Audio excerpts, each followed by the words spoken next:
নমস্কার। একদিনের কথা, গ্রামে এক দিদিমা থাকতেন। তার নাম ছিল চন্দনা দিদিমা। দিদিমার বয়স অনেক হলেও তার মন ছিল একেবারে ছেলে মানুষ।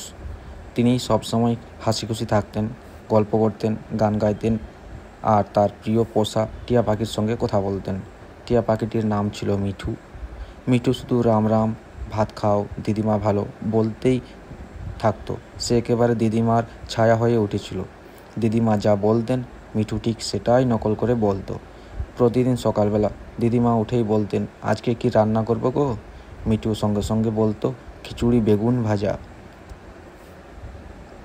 একদিন হঠাৎ করে মিঠু উড়ে চলে গেল। দিদিমা খুব কাঁদলেন। তিনি গ্রাম জুড়ে হাঁকডাক করলেন, মিঠু মিঠু। গ্রামের ছোট ছেলেমেয়েরা মিঠুকে খুঁজতে বের হলো। সবাই মিলে খোঁজাখুঁজির পর এক পর্যায়ে দেখা গেল মিঠু পাশের গাছের ডালে বসে হিক হিক করে হাসছে এবং বলছে, দিদিমা ভালো, দিদিমা ভালো।